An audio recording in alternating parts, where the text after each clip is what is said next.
दोस्तों 7 जनवरी 2026 north Atlantic ocean. नाज़रीन, समंदर के बीच में आइसलैंड और ब्रिटेन के दरमियान एक पुराना जंग खाया हुआ एक टैंकर है। रशियन फ्लैग उस पर प्रिंट किया हुआ है और अमेरिकन स्पेशल फोर्सेस उस पर उतर रहे हैं और ये वीडियो भी मौजूद है। दोस्तों ये सीन किसी हॉलीवुड मूवी का नहीं है, ये रियल है और इसके बाद जो होने वाला है वो शायद दुनिया बदल देगा। दोस्तों पिछले हफ्ते मैंने आपको बताया था कि अमेरिका ने वेनेजुएला का प्रेसिडेंट मडूरो अगवा कर लिया। मैंने ये भी बताया था कि असली टारगेट चाइना है। मैंने ये भी बताया था कि अब एक खतरनाक शुरुआत होने जा रही है और जो अब मैं आपको बताने वाला हूं वो इतना खतरनाक है कि उस डेंजरस शुरुआत का आगाज हो चुका हो।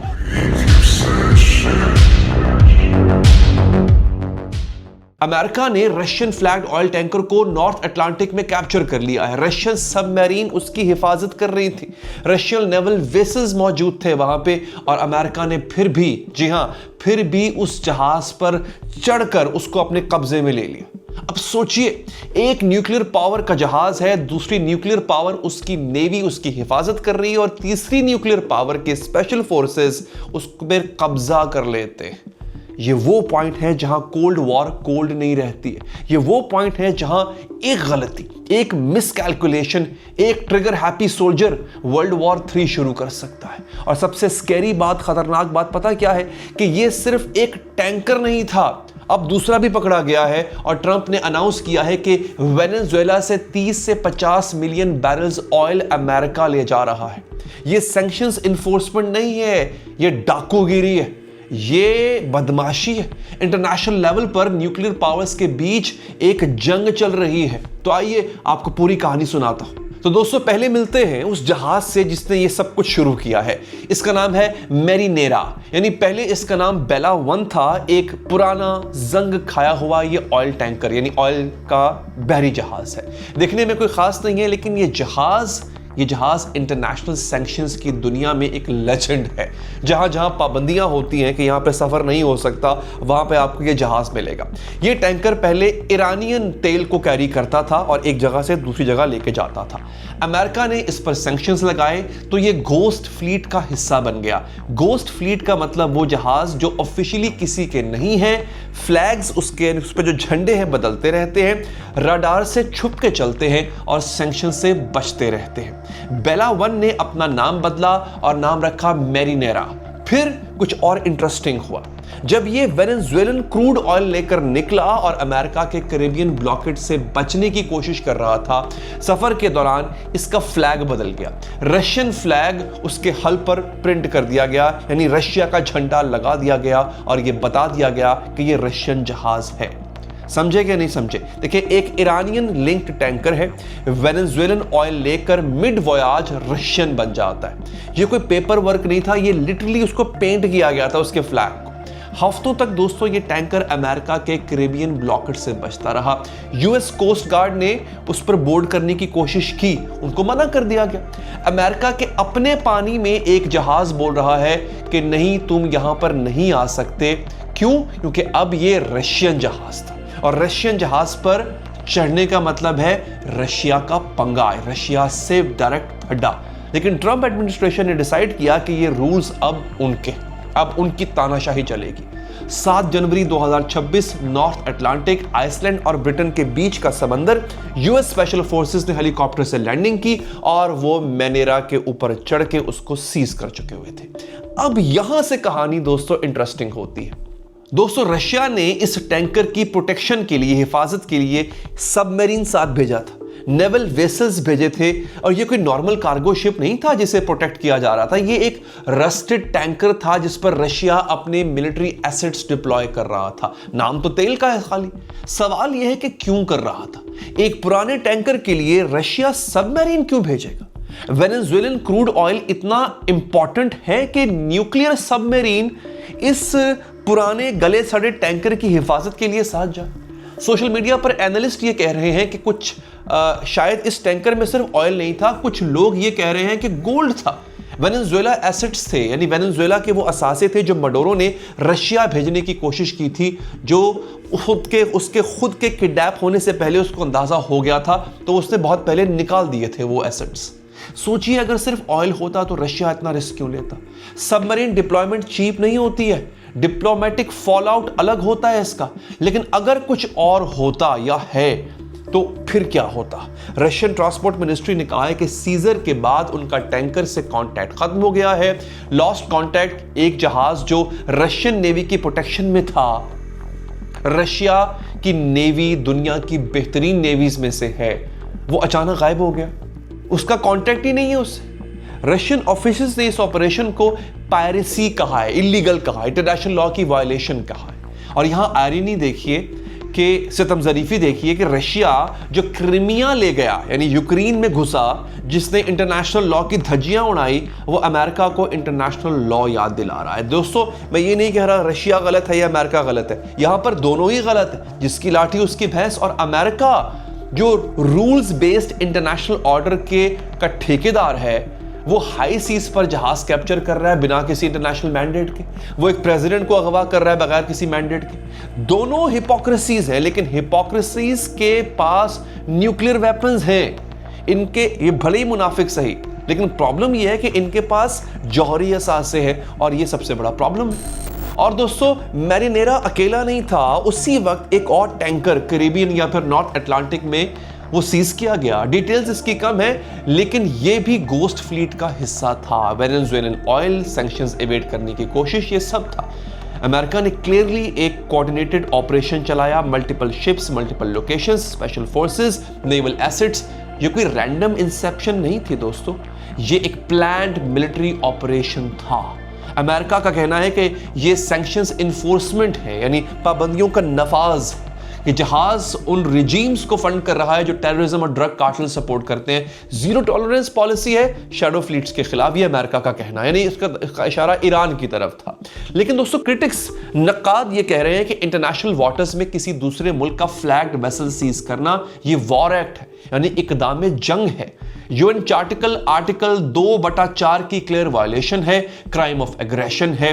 फ्रांस ने, जो अमेरिका का नेटो इत्तेहादी है, इस एक्शन को क्रिटिसाइज किया। फ्रांस ने तनकीद की है, जो कि उसका एलाय है। ये वो मूवमेंट है दोस्तों, ये वो लम्हा है जब अमेरिका ने क्लियरली सिग्नल दे दिया है कि हम रूल्स फॉलो नहीं करेंगे, हम रूल्स बनाते हैं। दोस्तों अब आता है वो अनाउंसमेंट जिसने सब कुछ क्लियर कर दिया, बल्कि सबको वर्ते में डाल दिया कि इतनी बड़ी चोरी, 50 मिलियन बैरल्स की चोरी। दोस्तों होता यह है, मैं आपके सामने डोनाल्ड ट्रंप की स्टेटमेंट जो है वो पढ़ने जा रहा हूं, जो कि बड़ी हैरान कुन है। डोनाल्ड ट्रंप ने अनाउंस किया कि वेनेजुएला की इंटरिम अथॉरिटीज 30 से 50 million barrels high quality sanctioned oil America को दे रही है। यानी मडोरो को निकालने का फायदा ये हुआ कि जो बात की गवर्नमेंट है वो अपने हाथ फैला के कह रही है जनाब आइए और जाके ले जाइए जो आपको चाहिए।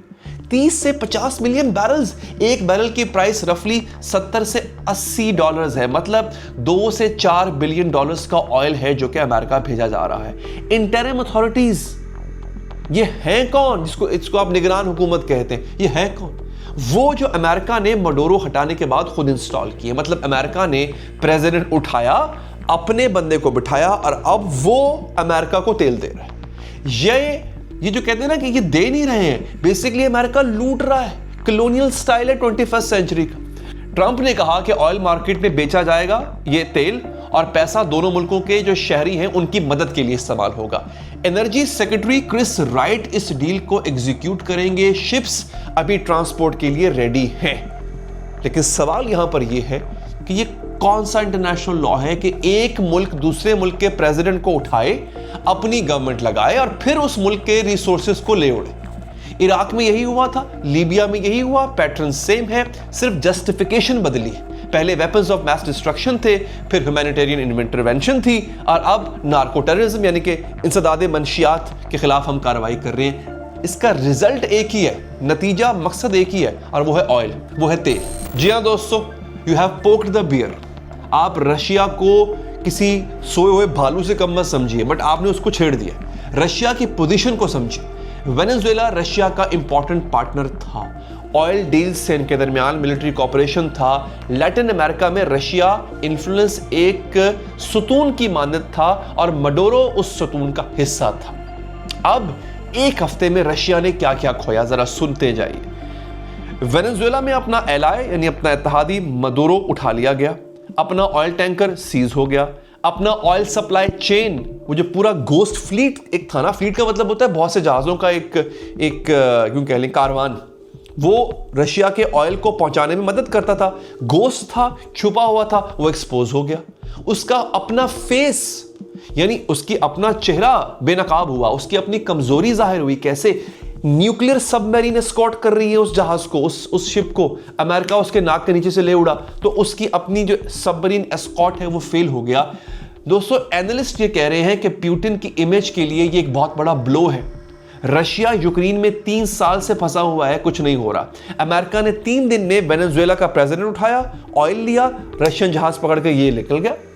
एक एनालिस्ट ने लिखा कि Russian analyst are looking on with envy at the swift US operation. Russia के जो एनालिस्ट हैं वो रश के देख रहे हैं अमेरिका को, और रशिया की जो स्लगिशनेस है वर्सेस अमेरिका की स्पीड, यानी रशिया की जो सुस्ती है और अमेरिका की जो स्पीड है, ये कंपैरिजन पुतिन के लिए एक एम्बैरेसमेंट है। और इकोनॉमिकली अगर वेनेजुएलन ऑयल अब अमेरिकन कंट्रोल करे और मार्केट में फ्लड करे, ग्लोबल ऑयल प्राइसेस गिर सकते हैं। रशिया की इकोनॉमी ऑयल पर डिपेंडेंट है। Lower prices is equal to deeper Russian recession. अगर कीमतें कम हुई ऑयल की तो रूस में रिसेशन आ सकता है। दोस्तों, यहां एक इंटरेस्टिंग पैराडॉक्स है। कुछ लोग कहते हैं कि ट्रंप रशियन एसेट है, पुतिन का दोस्त है, लेकिन ये एक्शन, ये वाला एक्शन, ये रशिया को डायरेक्टली हर्ट करता है। अब यहां पर 2 थ्योरीज आती है। थ्योरी नंबर 1, ट्रंप पुतिन का दोस्त नहीं है, कभी था भी नहीं, सिर्फ प्रोपेगेंडा है। थ्योरी नंबर 2, ये कैलकुलेटेड मूव है। शॉर्ट टर्म रशिया को हर्ट करो, लॉन्ग टर्म कोई डील करो, नोबडी नोज, किसी को पता नहीं चलेगा। जो भी हो, रशिया दोस्तों इस वक्त गुस्से में है और एंग्री न्यूक्लियर पावर डेंजरस होती है। अब दोस्तों, रशिया के बारे में तो सब बात कर रहे हैं, लेकिन असली लूजर कौन है? सब असल में किसने ये पूरी की पूरी गेम हारी है? चाइना ने वेनेजुएला में टेंस ऑफ थाउजेंड्स, यूं कह लें कि $10 बिलियन की इन्वेस्टमेंट कर रखी थी, लोन्स दिए थे और बदले में उसको तेल मिलता था। ये एक स्टेबल चीप एनर्जी सोर्स था जो वेस्टर्न कंट्रोल से बाहर था। ठीक है, अब चाइना ने लूज क्या किया? चाइना के लिए सुनिए, मडोरो गॉन, उनका एक इत्तेहादी खत्म हो गया, ऑयल सप्लाई चेन जो है वो अनसर्टन हो चुकी है, नई गवर्नमेंट आ चुकी है, अमेरिका के जो साथ है, अमेरिका की कह लें कि पपेट है। लोन्स का क्या होगा जो चाइना ने दे चुके थे? जो गवर्नमेंट को दिए थे लोन्स, उनका क्या होगा? वेनेजुएला के पास पैसे नहीं है, डिफॉल्ट भी हो सकता है। लैटिन अमेरिका में चाइनीज इंफ्लुएंस अब श्रिंक कर रहा है। तो दोस्तों, चाइना ने क्या कहा या चाइना क्या करेगा? उसका एक ही काम था चाइना का, वो था मजम्मत करना। उसने कहा जनाब के मजम्मत करता हूं, ये एक हेजेमोनिक एक्ट है, बस स्टेटमेंट्स हैं, वर्ड्स है, कंडमनेशन है, एक्शन जीरो है। सवाल ये है जो कि ज़हनों में उठता है कि why no action? China action क्यों नहीं ले रहा? क्योंकि चाइना अभी पोजीशन में नहीं है किसी किस्म का मिलिट्री एक्शन लेने के। ताइवान के पास रिसोर्सेज उसको कमिटेड है, इकोनॉमी स्लो है, डायरेक्ट कन्फ्रंटेशन से बचना चाहता है। यानी उसको यह है कि मैंने अगर यहां पर पांव फंसा लिया अपने, तो जो ताइवान में मैंने ताइवान को हथियाना है वो मैं कैसे हथिया पाऊंगा? लेकिन कुछ एनालिस्ट ये कह रहे हैं कि चाइना डिलिबरेटली जानबूझकर अमेरिका को एक्सपोज होने दे रहा है।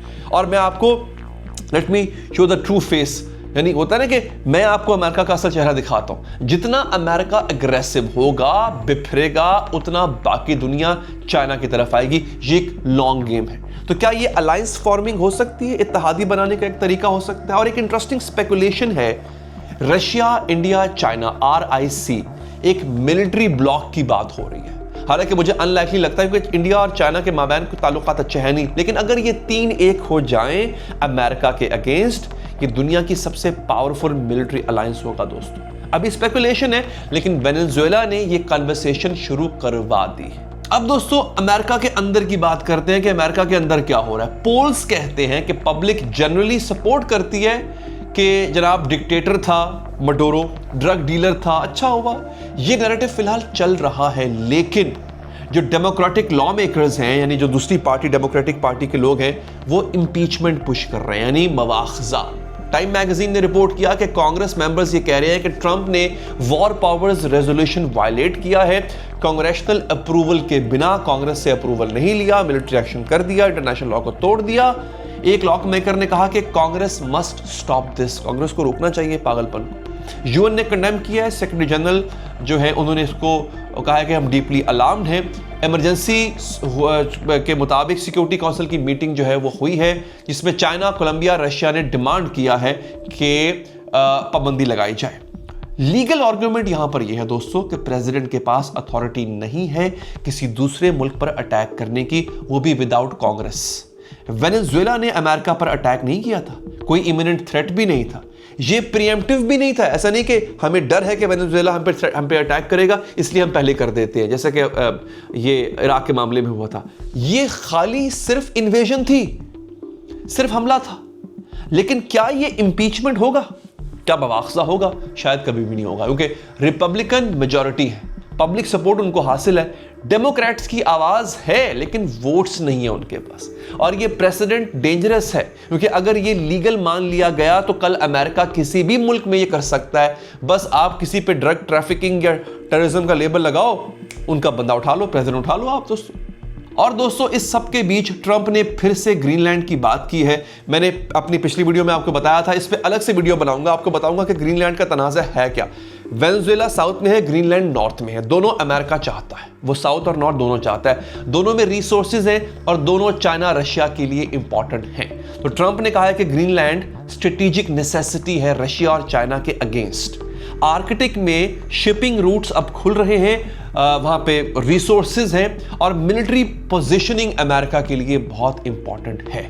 डेनमार्क जो कि ग्रीनलैंड पे अपना हक रखता है फिर से पुशबैक कर रहा है, यूरोपियन एलाइज अनकंफर्टेबल हैं। एक नेटो मेंबर दूसरे नेटो मेंबर की टेरिटरी को, उसके इलाके के बारे में ऐसी बात अगर करे तो ये बड़ी परेशानी की बात है। तो दोस्तों अब आप जरा पैटर्न को देखिए, बिल्कुल वीडियो का इख्तिताम हुआ चाहता है। वेनेजुएला ऑयल, चाइना का एक्सेस कट गया, ग्रीनलैंड, आर्कटिक, रशिया का एक्सेस कट जाएगा, यमन, सोमालीलैंड, उनकी जो स्ट्रेट्स हैं, शिपिंग कंट्रोल है, और ताइवान का प्रेशर जो है वो चाइना को कंटेन कर देगा, रोक देगा, क्योंकि चाइना तब तक इकोनॉमिक तरक्की के लिए ताइवान बहुत जरूरी है, जो कि फिलहाल उसको नहीं मिल रहा।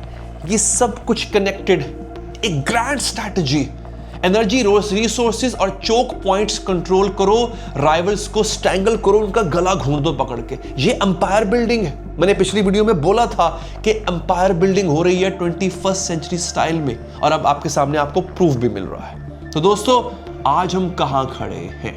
एक हफ्ते में वेनेजुएला का प्रेसिडेंट जेल में, 50 मिलियन बैरल ऑयल अमेरिका के कंट्रोल में, Russian flag tanker seized despite submarine escort, China का एलाय और इन्वेस्टमेंट खत्म हो चुका है, यूएन, फ्रांस और आधी दुनिया कंडेम कर रही है, डेमोक्रेट्स इंपीचमेंट पुश कर रहे हैं, रशिया पायरेसी का इल्जाम लगा रहा है और ग्रीनलैंड फिर खबरों में है। तो दोस्तों ये सब है क्या? ये वो लम्हा है जब दुनिया का ऑर्डर बदल रहा है। वो रूल्स जो 1945 के बाद बनाए गए थे, सॉवरेनिटी, खुद मुख्तारी, इंटरनेशनल लॉ, यूएन चार्टर, वो सब कागज के टुकड़े बनते जा रहे हैं। अमेरिका कह रहा है कि हम मजबूत हैं, हम जो चाहेंगे करेंगे, रशिया और चाइना कह रहे हैं ये एक्सेप्टेबल नहीं है, और बाकी दुनिया सिर्फ देख रही है कि अगला कौन आता है। दोस्तों पाकिस्तान के लिए ये रेलेवेंट क्यों है? क्योंकि पाकिस्तान चाइना का इत्तेहादी है, सीपैक है, और अगर यूएस चाइना राइवलरी इस लेवल पर एस्केलेट कर जाती है, पाकिस्तान को चूज करना पड़ेगा ना। न्यूट्रलिटी लग्जरी है जो अब पाकिस्तान अफोर्ड नहीं कर सकता। तो मैं आपको डराने नहीं आया था, मैं आपको बेसिकली अवेयर करने आया हूं। ये टैंकर सीजर एक आइसोलेटेड इंसिडेंट नहीं है, ये एक पैटर्न का हिस्सा है, और ये पैटर्न वर्ल्ड वॉर 3 की तरफ ले जा सकता है। चाहे डायरेक्ट वॉर ना हो, लेकिन proxy wars, economic wars, sanction, blockades, ये सब ऑलरेडी हो रहा है। हमें जागना होगा दोस्तों, हमें समझना होगा, क्योंकि जब सुपर पावर्स लड़ते हैं छोटे मुल्क पिस जाते हैं, पिघल जाते हैं। आपका इस बारे में क्या ख्याल है? क्या अमेरिका सही कर रहा है वर्ल्ड पुलिस बनकर, या ये एग्रेशन है जो बैकफायर करेगा अमेरिका को? कमेंट्स में बताइएगा और सब्सक्राइब कीजिए, क्योंकि जब अगली एस्केलेशन हो, और वो होगी डेफिनेटली, मैं यहां होऊंगा आपके सामने, आपके पास एक्सप्लेन करने के लिए। अपना ख्याल रखिए। अल्लाह ने के बाद।